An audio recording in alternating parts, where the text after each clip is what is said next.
Amém. Eu queria te convidar para o texto bíblico de João 21,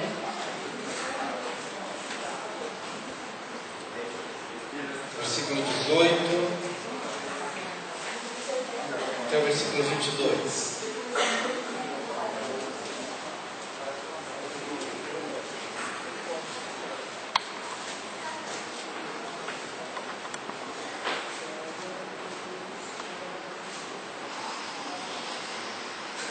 Evangelho de João, capítulo 21, de 18 a 22.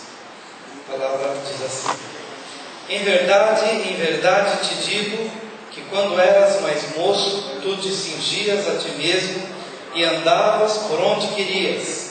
Quando, porém, fores velho, estenderás as mãos e outro te cingirá e te levará para onde não queres. Disse isto para significar com que gênero de morte Pedro havia de glorificar a Deus. E depois de assim falar, acrescentou-lhe: segue-me. Então Pedro, voltando-se, viu que também o ia seguindo o discípulo a quem Jesus amava, o qual na ceia se reclinara sobre o peito de Jesus e perguntara: Senhor, quem é o traidor?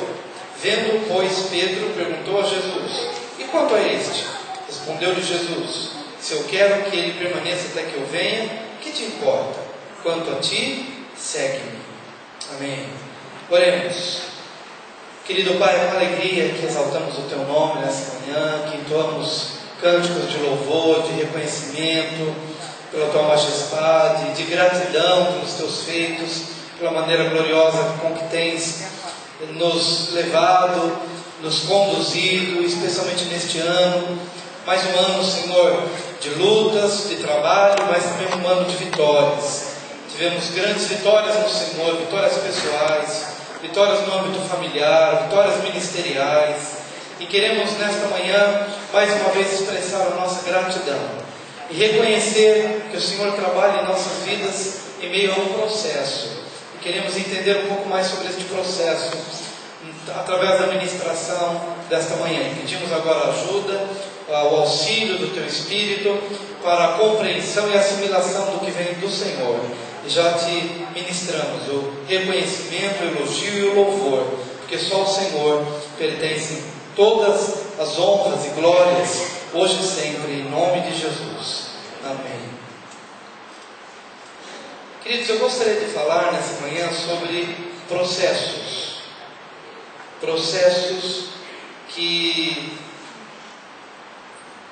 para os quais se demanda paciência. Porque se a gente falar hoje sobre ato de Deus imediato, não precisa de paciência, porque aquilo que Deus faz, Ele faz e acabou. Mas muitas vezes Deus age em nossas vidas em meio a processos às vezes até demorados, mas Deus age em nossa vida dessa forma. E bem-aventurado aquele que pode compreender e pode assimilar e aceitar pacientemente esse processo de Deus para o nosso amadurecimento, para o nosso crescimento, para o nosso fortalecimento em Deus. Nós estamos aqui num diálogo, Jesus e Pedro, especialmente depois de um momento muito difícil na vida de Pedro, porque ele achou que ele estava pronto para uma grande obra, e de repente ele se deu conta de que aquele processo de maturidade não havia se completado. E quando ele se deu conta de que ele não era tão maduro como ele esperava, que ele não era tão forte como ele acreditava ser, que ele não era tão gigante na fé como era a sua expectativa, ele se deparou com uma realidade, o medo da cruz. Esse foi um momento crucial na vida de Pedro. Depois de 3 anos e meio seguindo Jesus, e ali Pedro achou que estaria pronto. Se Jesus morrer na cruz, eu vou com ele. Se Jesus padecer na mão dos sacerdotes, dos religiosos, embora ele nunca pudesse imaginar que Jesus trilharia esse caminho, mas não importa. Ele achou no coração dele que ele estava pronto para morrer, pronto para ser perseguido, pronto para ser apedrejado, pronto para ser crucificado. Mas quando ele viu o seu mestre seguindo por aquela senda tenebrosa, de angústia, de aflição, de choro, de solidão, de gemido, de agonia, ele olhou para si mesmo e disse: isso não é para mim. Eu achei que estava pronto, mas não estou. Eu achei que eu estava em condições de enfrentar isso, mas eu estou muito aquém dessa capacidade, estou muito aquém, estou muito longe dessa realidade espiritual, não dou conta. E aí quando Jesus anuncia, olha, Pedro, todos vão me abandonar, e ele falou, Senhor, ainda que todos te abandonem, eu vou ficar firme até a morte. Conta comigo, Jesus, conta comigo, que eu sou ponta firme, eu vou lá contigo. Jesus olha para ele com mansidão e com compaixão e diz, olha, antes que o galo cante, você vai me negar 3 vezes. Ele ficou pensativo, será que isso vai ser mesmo e tal? E justo do jeito que Jesus falou, aconteceu. Uma vez, negou Jesus. Passa mais um tempinho, segunda vez, nega Jesus de novo, e ele não se dá conta que está negando Jesus. E vai uma terceira vez e nega de novo que conhecia ao Senhor. E de repente, quando ele nega pela terceira vez, o galo canta, seus olhos se abrem, e ele então se depara com uma profunda tristeza, de decepção consigo mesmo. Ele havia naquele momento se dado conta de que ele não havia ainda dado cabo de todo o processo de Deus na sua vida. E amados, esse momento na nossa vida ele é muito complicado, porque essa decepção pode nos afastar da fé. Eu não sei como você viveu esse ano de 2011, mas dependendo do seu grau de maturidade, dependendo da sua relação com Deus e daquilo que já está armazenado no seu interior, dependendo do nível de decepção, a pessoa já não quer mais ir para a igreja, a pessoa já acha que não está em condições. Se você vai visitar os presídios, se você vai visitar os hospícios, se você vai visitar os asilos, muitos lugares, pessoas que já não frequentam mais a igreja há anos que não pisam na porta de uma igreja, porque provavelmente tiveram uma decepção com ela mesma, uma decepção com o pastor, uma decepção com o irmão, uma decepção com algo que aconteceu na igreja, e aquilo foi tão forte e tão incompatível ao nível de maturidade que a pessoa tinha naquele momento, que é possível que ela não retorne mais. E Jesus está diante de uma pessoa extremamente decepcionada, mas ele não estava decepcionado com Jesus, não estava decepcionado com o Evangelho, mas ele estava decepcionado com ele mesmo. Pedro se deu conta de que ele era fraco quando ele pensou que ele era forte.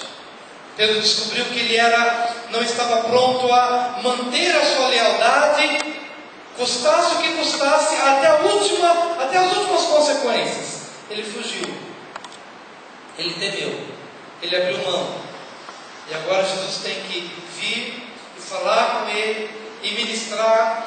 Mas a palavra principal que Jesus quer abordar nessa tratativa é: Pedro, tenha paciência, porque é um processo na tua vida.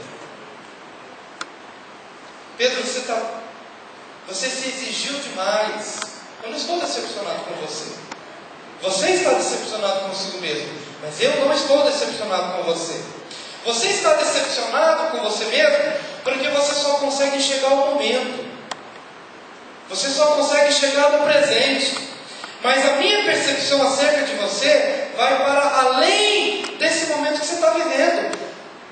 Você se vê no estágio da sua juventude, onde você escolhe a sua própria roupa e onde você determina o caminho que você vai seguir. Mas eu não vejo só esta hora. Eu estou te vendo, Pedro, já naquele estágio de maturidade mais avançado, quando você se torna mais velho. Mas eu não estou falando da velhice cronológica, da idade cronológica. Eu estou falando da maturidade espiritual que você há de chegar. Quando você for mais velho, você vai estender as suas mãos, outro vai cingir, outro vai escolher a sua roupa e vai te levar para um caminho que você não quer. Mas hoje, você ainda, no seu tempo de imaturidade, você ainda está no controle, você ainda escolhe a sua roupa, você ainda escolhe o seu caminho. E é por isso que no vislumbre da cruz, você temeu a cruz, porque essa não era a sua roupagem, e esse não era o caminho para o qual você estava preparado. Então você escolheu preservar-se a si mesmo, você escolheu fazer a sua vontade,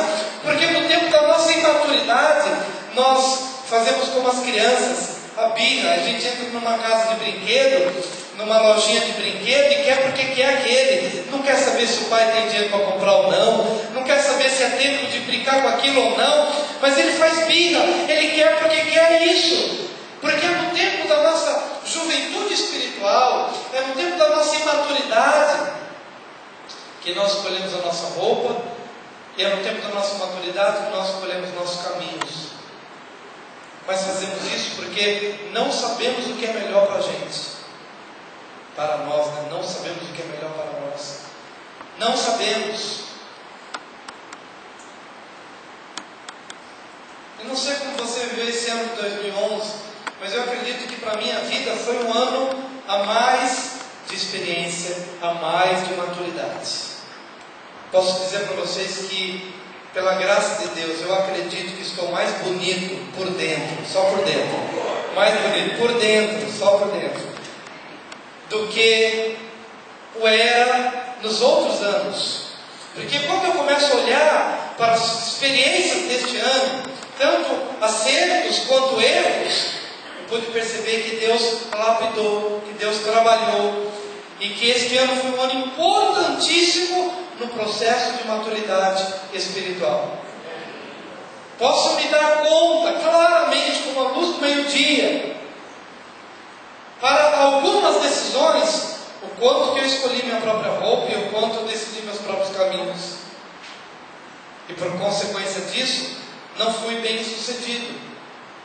Mas posso me dar conta também das vezes em que eu esperei mais, em que eu ouvi mais, em que eu estendi minhas mãos para que outro pudesse me cingir e talvez me levar por um caminho que eu não queria. Porque quando a gente para pensar, o caminho da paciência não é geralmente o caminho que a gente quer seguir. O caminho da tolerância não é necessariamente o caminho pelo qual a gente quer seguir. Porque na nossa impetuosidade da juventude, nós queremos hoje, agora e de bate-pronto. A gente está no controle da escolha e dos caminhos, da vestimenta e dos caminhos. Mas quanto mais a gente vai amadurecendo em Deus, eu percebo que respostas que eu dava de bate-pronto, hoje já não tenho mais tanta coragem de responder de bate-pronto. Penso mais, reflito mais, durmo um pouco mais sobre o assunto, para que no dia seguinte eu possa ter aquele quadro um pouco mais claro na minha mente e no meu coração. E geralmente, quando durmo sobre o assunto e acordo no dia seguinte, geralmente o quadro é outro. Não porque o quadro é outro, mas porque a nebulosidade da minha alma e a nebulosidade do meu interior já pode se dissipar pela calmaria, pela palavra e pela tranquilidade de Deus ministrada ao coração. Quantas guerras conjugais poderiam ser evitadas se a gente dormisse mais sobre o assunto? Quantas brigas, quantas contendas, quantas disputas, quantos erros poderiam ser evitados se a gente pudesse refletir mais, se a gente pudesse estender mais as mãos para que outro pudesse nos cingir. Pedro, o que aconteceu com você, e você está desesperado por isso, e você acha que isso foi o fim para a sua vida, isso foi o fim para a sua carreira, isso foi o fim para o seu ministério. Calma, não é o fim. Você está dentro de um processo. Você me negou porque na tua juventude você escolheu as suas vestes. E não é diferente que a escolha da veste, ela acontece desde lá do Éden. Quando Deus escolheu a vestimenta do primeiro casal, a vestimenta de justiça, de santidade, da glória de Deus. Deus escolheu a vestimenta do homem. Deus escolheu a glória que haveria de revestir o primeiro casal. É Deus que escolhe a nossa veste, é Deus que escolhe a nossa roupa. E Adão e Eva tinham a melhor roupa do mundo. Interessante que eles estavam nus, mas não se envergonharam, porque Deus escolheu a vestimenta de justiça, de integridade, de santidade, de dependência, de intimidade, de comunhão, a vestimenta de Deus no primeiro casal. Mas esse homem escolhe o seu próprio caminho, come do fruto, não importa qual seja.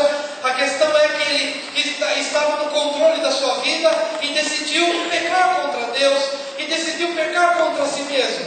Come do fruto, morre, e aí ele morre espiritualmente falando, e aí depois, e agora? Percebo que estou nu, preciso me vestir.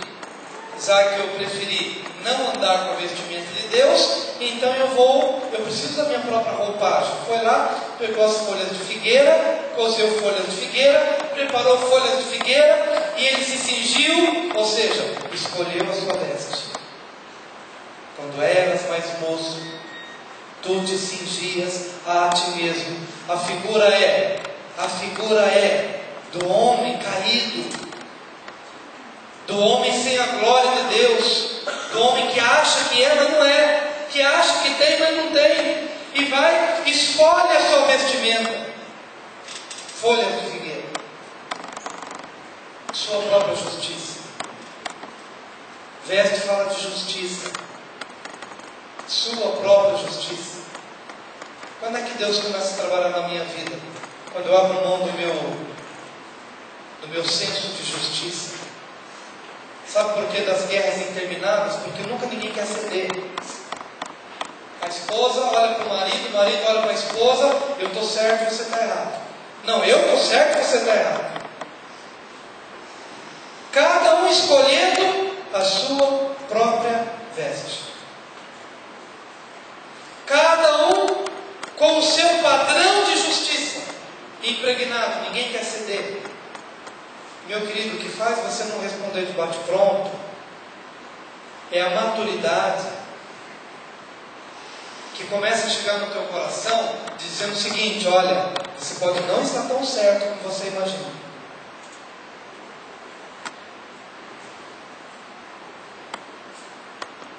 Nunca me esqueço, já compartilhei, quando eu fiz 18 anos, eu achei que já era o dono do mundo. E eu já tinha acabado de tirar a carta de motorista e já queria rodar o mundo. Minha mãe falou: olha, você não tem experiência ainda para tais lugares, não queria que você fosse para tal lugar. Não, mas eu vou, porque eu posso, porque eu sei, e vou. E eu não era assim, de querer confrontar minha mãe, né? Mas naquele dia eu falei: não, mas eu quero ir, e eu vou. Olha, e ela liberou a palavra, não foi uma palavra de maldição, mas ela depois disse: pode ir. Mas não era aquilo que eu queria que você fizesse. E de fato eu fui. E deu tudo certo. Na ida, mas na volta, o carro quebrou. Foi um problema que o meu carro, o comboio todo foi prejudicado por minha causa. Houve um constrangimento geral. Houve uma situação de se perder no meio do caminho, carro quebrar. E sabe quando as coisas... Sabe quando as rodas de Faraó, dos carros de Faraó, elas começam a quebrar e você percebe que não adianta, tem um dedinho especial aí, que é porque você quebrou princípios, que é porque você escolheu a sua própria roupa, que é porque você escolheu os seus próprios caminhos. E no meio do caminho eu falei, há princípios espirituais. E eu ouvi a voz da minha mãe. Quando eu estava voltando para casa, eu ouvia a voz da minha mãe. Mas aquilo foi muito bom, porque eu pude compreender que no tempo da minha juventude, eu faço as escolhas e Deus tem que abençoar minhas escolhas. Pelo menos é assim que a gente pensa. Eu dou o cheque e Deus se incumbe de cobrir. Esse é o tempo da imaturidade. E a gente fica chateado com Deus quando Deus não cobra. E a gente fica decepcionado com Deus quando Deus não respalda os nossos erros. E fica desanimado com Ele.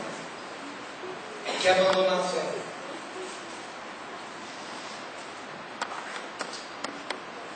Pedro, quando você é mais moço, você escolhe a sua roupa. Como Adão, quando perdeu a glória de Deus, ele escolheu a sua vestimenta. Até que Deus chega para ele e fala: não é desse jeito, não é essa vestimenta. E vai lá, mata um cordeirinho, mostrando que tudo tem um preço. Tudo tem um preço. O sacrifício do cordeiro. Tira o sangue, pega a pele e cobre. Não é a tua vestimenta, é a minha vestimenta. É a vestimenta que eu tenho para você. É a cobertura que eu tenho sobre a tua vida. Não é o teu senso de justiça, mas é a verdadeira justiça. Não é o que você pensa ser correto, mas é aquilo que Deus pensa ser correto, porque o que Deus pensa de fato é. E é com essa justiça, não a tua, mas a justiça de Cristo, que eu quero te vestir, que eu quero te revestir, que eu quero te cobrir. Vestes falam de justiça e caminhos falam de obras. Os caminhos falam das obras. Pedro, por que você não seguiu até o final? Porque você tinha a sua vestimenta e você tinha os seus caminhos. As suas obras não são obras ainda de fé. Você agiu por medo.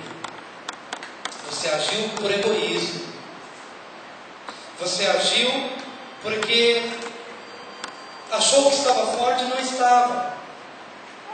Eu queria perguntar, queridos, quais são os nossos caminhos e motivados? Por que são os nossos caminhos? O que nós fazemos? E fazemos por que nós fazemos? Fazemos por medo, fazemos por egoísmo, fazemos por orgulho, fazemos por competição, fazemos porque queremos que a nossa verdade prevaleça sobre a verdade do outro, fazemos porque queremos satisfazer a nossa carne, fazemos porque queremos nome, fazemos porque queremos fama, posição, evidência. Por que nós fazemos? Por que Pedro titubeou e fugiu daquele caminho? Porque ele tinha medo. Mas eu quero trazer uma boa notícia: o verdadeiro amor lança fora todo medo. Quero que você receba hoje uma porção de amor, porque esse amor invadindo o seu coração, você não vai ter medo da cruz, você não vai ter medo do sacrifício, você não vai ter medo da renúncia, você não vai ter medo de perder, você não vai ter medo de ficar pobre, você não vai ter medo de perder a família, você não vai ter medo, porque o amor de Deus vai invadir o seu coração. O amor de Deus vai te dar ousadia, vai te dar intrepidez, o amor de Deus vai te dar coragem, o amor de Deus vai te dar autoridade, o amor de Deus vai te encher de tal maneira que vai fazer com que você viva não mais num estágio de juventude espiritual, mas num estágio de maturidade, onde você crê e crê para a conservação da alma. Amém. É isso que Deus quer produzir na tua vida. Em verdade te digo que quando eras mais moço, tu te cingias a ti mesmo e andavas por onde querias. Quando porém fores velho, estenderás as mãos e outro te cingirá e te levará para onde não queres. Algo que muda de uma maneira considerável a realidade da imaturidade para a realidade de maturidade. É que na realidade de imaturidade eu estou no controle, mas na realidade de maturidade eu permito que outro haja sobre a minha vida, que outro me influencie, que outro me abençoe. Estenderás as mãos e outro te cingirá e te levará por um caminho que você não queria ir. Como Pedro morreu? A história diz que Pedro morreu crucificado, porém de cabeça para baixo, porque na hora H ele disse: não sou digno de ter o mesmo tipo de morte que o meu mestre teve, portanto, se querem me crucificar, que o seja de cabeça para baixo. É o que a história diz. Mas foi justamente esse caminho que ele tanto temia. E era justamente esse caminho do qual ele queria estar longe, preservando sua vida, fazendo a sua vontade, fazendo o seu querer. Mas Deus o conduz por um processo. E estava estudando mesmo esta manhã o momento em que Pedro, justamente no mesmo período da Páscoa, Pedro está preso. Tiago, irmão de João, já tinha sido passado ao fio da espada. E Herodes, para agradar a multidão, vai e encarcera Pedro também. E qual foi o período em que Pedro ficou encarcerado, só esperando passar a Páscoa, para morrer também? Foi o período justamente da Páscoa, que lembrou o período em que Jesus morreu. Então eu acredito que naquela noite que ele ficou preso aos 2 soldados, Pedro estava revivendo aquele momento. Parece que é uma sina, né? Fugir tanto desse caminho da morte na Páscoa, e de repente me vejo preso, acorrentado a 2 soldados. O meu colega Tiago já morreu, eu provavelmente passando a Páscoa, no dia seguinte vou morrer também. Mesmo período, justo o caminho do qual ele queria tanto fugir, Deus foi preparando período a período até que ele chegasse no momento crucial. Amado, Deus está te preparando para momentos cruciais na sua vida. Eu não estou falando de cruz, eu não estou falando de morte, a não ser que Deus tenha aqui o batismo de martírio para alguns de nós. Mas se não é o batismo de martírio, Deus nos conduz por processos. E há algumas coisas que talvez nós achamos que nunca vamos atingir, patamares de maturidade. Calma, paciência. Deus te toma pela mão. Deus te conduz por processos.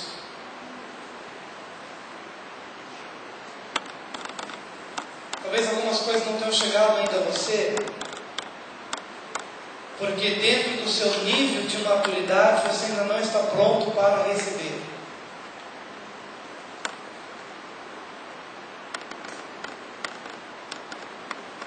É certo que Pedro, naquela ocasião, não morreu, ele que estava do lado dos 2 soldados, naquela ocasião da Páscoa, ele não morreu, porque o anjo chegou, quebrou as algemas, e foi tirando Pedro ali da masmorra, ali da prisão, e ali nasceu o princípio da porta automática, né? A gente chega no shopping, ou chega em qualquer lugar, você entra, as portas se abrem automaticamente para você, né?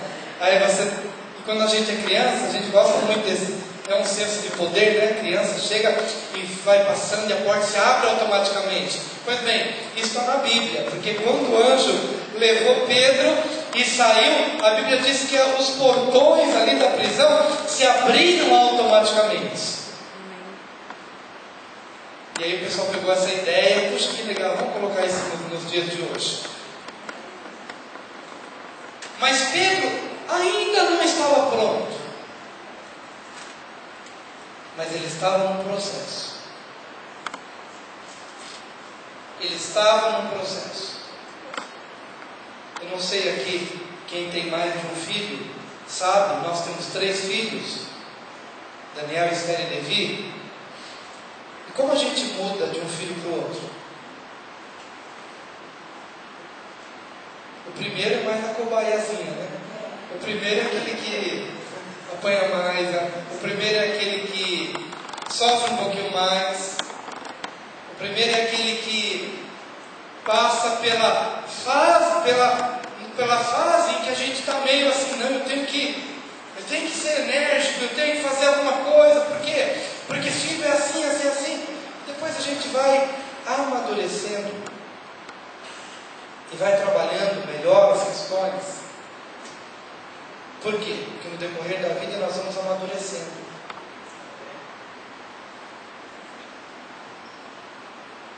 Amém? Amém.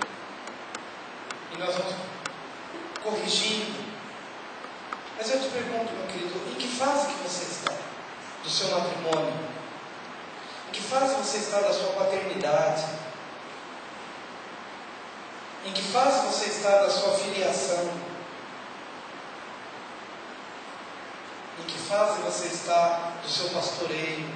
Em que fase você se encontra da sua condição de ovelha em relação aos seus pastores, seja o pastor terreno ou o sumo pastor Jesus Cristo? Em que fase nós estamos da nossa caminhada cristã? Em que fase nós estamos?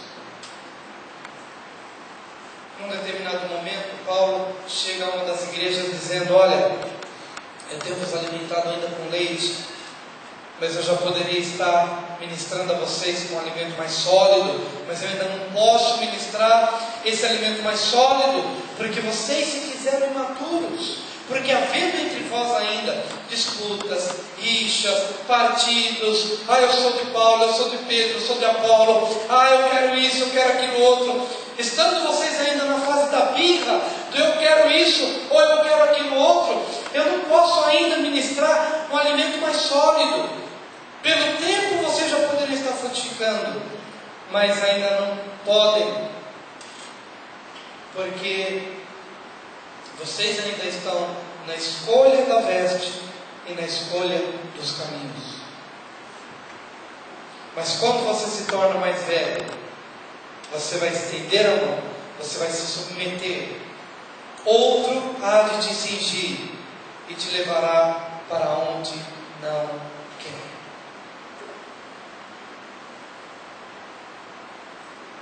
Eu bem que gostaria que todas as coisas no reino de Deus fossem coisas naturalmente aprazíveis, mas não é assim. Quando Deus te coloca algo na mão, geralmente a experiência é como a do profeta. Come o rolo, vou te dar um rolo, uma escrita, e ela será doce ao teu paladar, mas quando descer para o teu ventre, vai ser amargo. Vai ser amargo. Vai ser doce o teu paladar, porque a princípio vai te empolgar, vai queimar teu coração e você vai se sentir instrumento de Deus. Quem não quer ser instrumento de Deus? Todo mundo quer ser. Mas a prática do ser instrumento de Deus demanda choro, gemido, um preço que se paga. É doce ao paladar, mas é amargo ao ventre. Te levará por um caminho que você não quer ir.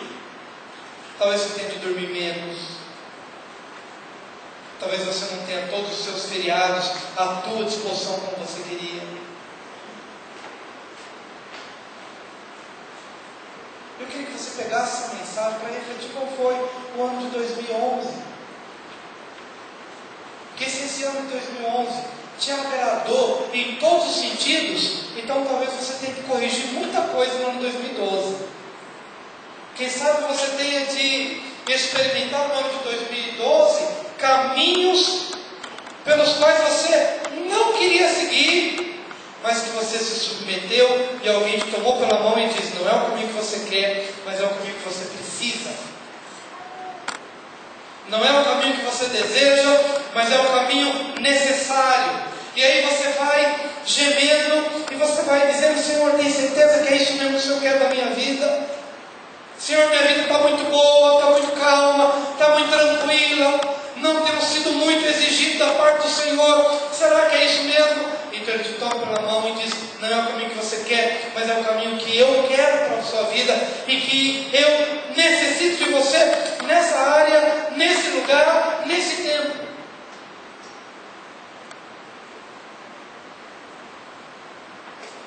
Eu tenho orado muito para que o ano de 2012, que não tem nada de mágico, porque a gente tem uma tendência de achar que virou o ano, que ano maravilhoso, tudo vai acontecer, que ano, 2012, aqui é 12, o número dos 12 discípulos e tal, então tudo vai funcionar, vai ser maravilhoso, como numa passe de mágica, vai ser tremendo. Mas amados, se nós não mudarmos, só muda o número.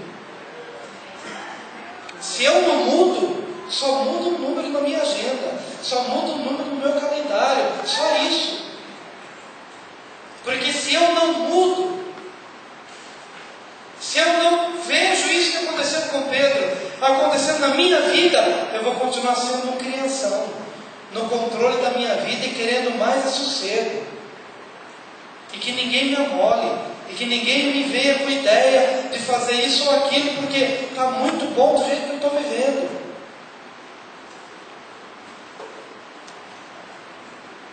Mas te levará por um caminho que você não quer ir. Não quer ir.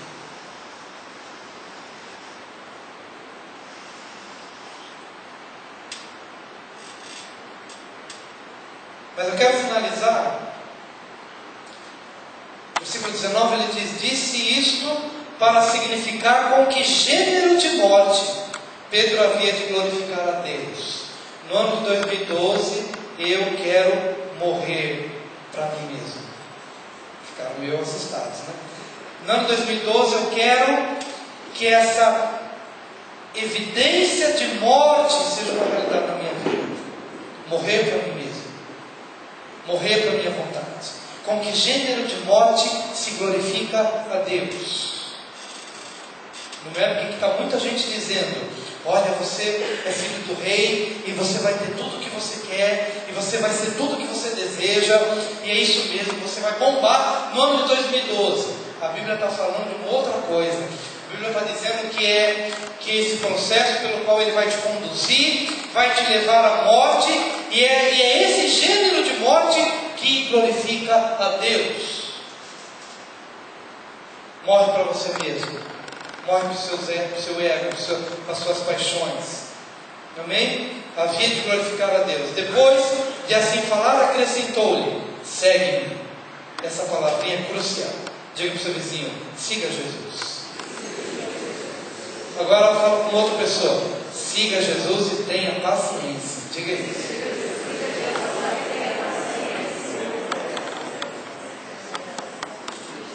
Por que essa palavra foi libertadora para Pedro?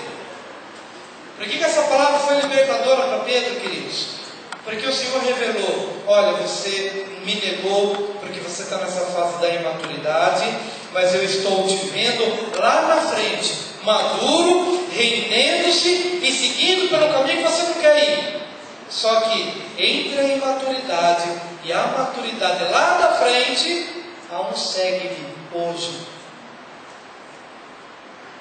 Você ainda não é esse homem maduro que eu estou vendo na sua vida. Você ainda não é. Mas continua me seguindo. Não abandona não. Quantas e quantas famílias que a gente recebe, vem deste mundo destruído, deste mundo imoral, e as pessoas chegam realmente ali, e a gente vê aquela pessoa, vê aquele casal, vê aquela família, já vê com uma visão do que vai ser daqui a alguns anos. Mas enquanto não é, segue. Venha para a igreja, participa das células, venha nas reuniões de oração, abra a tua casa para uma célula, ou vai numa célula, segue. É dia a dia, porque é um processo de Deus até que aquilo possa se consumar. Mas eu quero agora, sim, encerrar.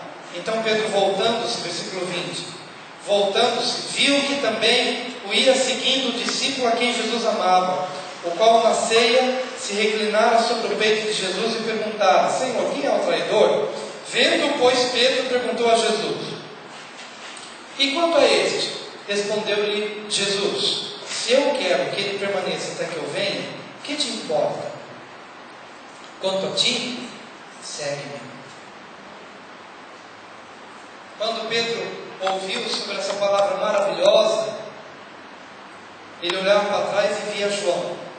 O João, o autor da carta ao João, do Evangelho de João, e o mesmo autor ali das 3 cartas de João, primeira, segunda e terceira epístolas de João. Pedro olhou e viu que João estava seguindo. E aí Pedro ficou meio preocupado.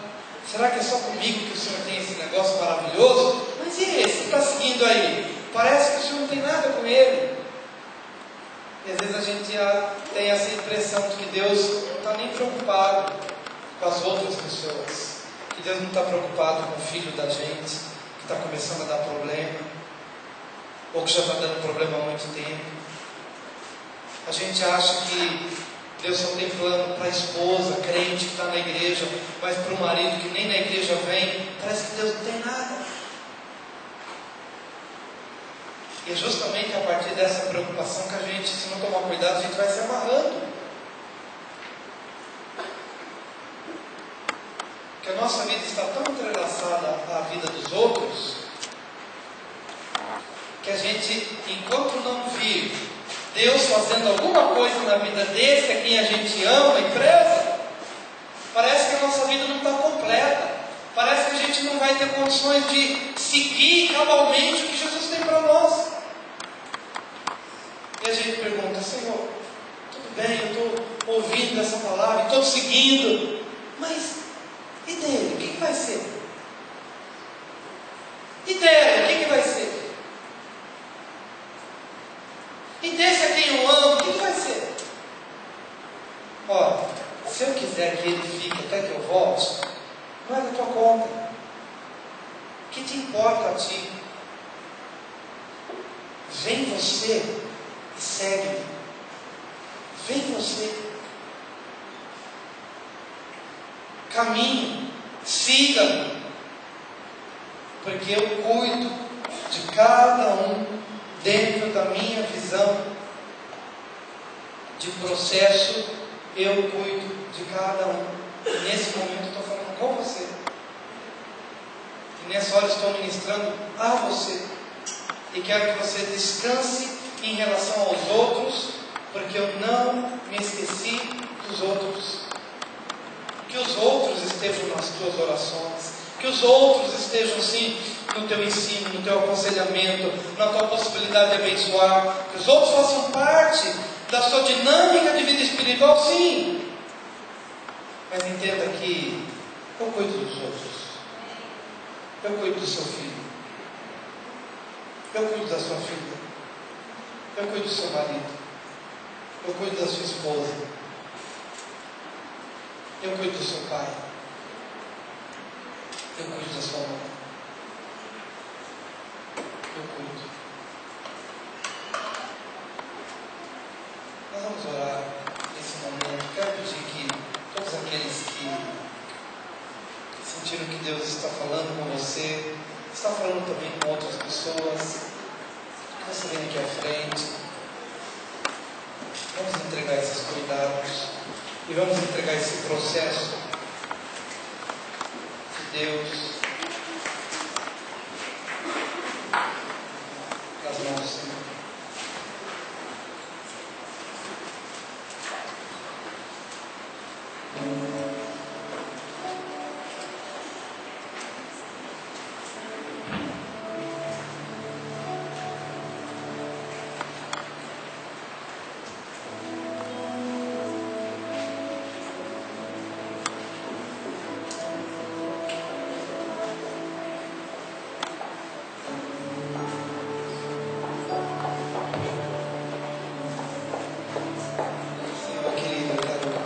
Louvar o teu nome nessa manhã,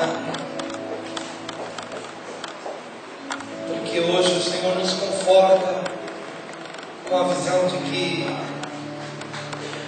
há um processo desencadeado a nosso favor para o nosso crescimento, como na parábola da semente, em que o semeador lança a semente e depois vai embora, vira as costas para a semente, dorme, descansa. E no dia seguinte, ou depois de algum tempo, ele vai e percebe que aquela semente brotou por ela mesma. E nesse processo natural, mesmo sem que nós estejamos ali vigiando, com os olhos focados naquela semente, ela brota por ela mesma. E dá o seu grão, dá o seu fruto. Sim, o Senhor trabalha na nossa vida. Senhor, eu quero te agradecer porque não ficamos na nossa imaturidade. Quantas vezes, Senhor, damos a escolha da nossa veste? Quantas vezes, Senhor, determinamos o nosso próprio caminho? Nós queremos entrar, ó Pai, num novo ano com um novo coração. Queremos, Senhor, entrar num novo ano com uma nova disposição de mente. Queremos entender as coisas que deram errado e o porquê que deram errado. Talvez fruto da nossa precipitação, fruto, Senhor, do nosso medo, fruto, Senhor, da nossa ansiedade. Ó Deus, nós nestes últimos cultos deste ano de 2011, estendemos a nossa mão para Ti, para declarar que Tu és o nosso socorro, Tu és a nossa provisão, Tu és o nosso guia, nosso mestre, nosso pastor. Quero Te agradecer, ó Deus, porque a Tua vara e o Teu cajado nos consolam, nos consolam. Assim como Pedro recebeu aquela palavra, calma, Pedro, você fez o que fez porque vivia no tempo da sua imaturidade, mas você vai chegar a um outro patamar, e eu vou te conduzir por esse novo patamar, por esse caminho que te levará a esse novo patamar, contanto que você me siga. Segue-me, Pedro, continua seguindo. Não para, Pedro, não para, Antônio, não para, Maria, não para, Dorinha, não para, Vânia, não para. Em nome de Jesus, segue. É o que Jesus, é o convite que Jesus fez. É o convite que Jesus fez. Talvez você ainda não entenda todas as coisas, mas continua. Oh, Jesus. Nós vamos fazer deste hino nosso cântico de entrega, de rendição e adoração ao Senhor.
Spirit.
sua mão nessa hora.